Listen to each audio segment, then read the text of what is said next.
100 మామూలు ఇల్లుంటే ఒకటో రెండో డబ్బున్న కుటుంబాలుంటాయి. ఆ ఇంటితో తెలియని ఏదో ఎమోషన్ కి కనెక్ట్ అవుతూ ఉంటారు. ఇది ప్రతి ఊర్లోనూ ప్రతి కుర్రాడి జీవితంలోనూ జరుగుతుంటుంది.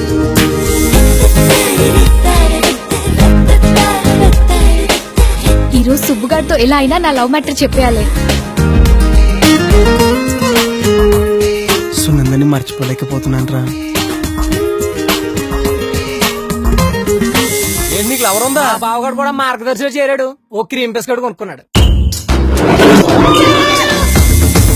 నీ చేపల పులుసు ఆగు, పైసీగా కావాలన్నాగా పైసీగా. ఫుల్ టైం కట్టలు కడుతుంటాను, పార్ట్ టైం ఫ్లాట్లు కడుతుంటాను.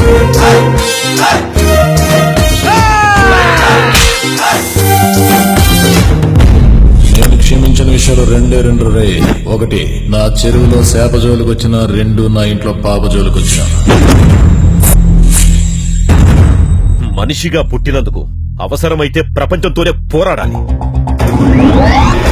ఈ ప్రపంచంలో ఎవరి సిగ్నేచర్ వాడికి ఉండాలి రాజా.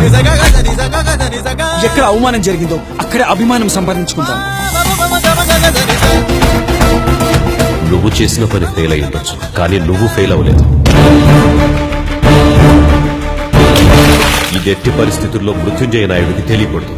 నాకు ఫార్మేట్ ఆడుతూనే పోవాలరా.